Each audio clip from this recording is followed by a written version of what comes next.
नमस्कार दोस्तों, आयुर्वेदिक मेडिसिन में आप सभी का स्वागत है।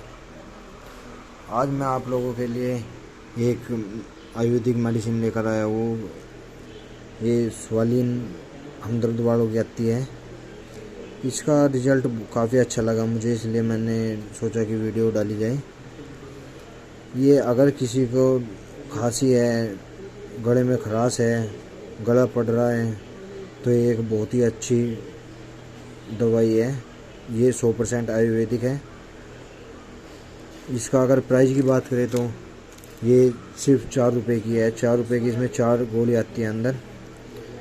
इसको यूज कैसे करना है, इसको गोली को चबाना नहीं है, चूसना है आराम से।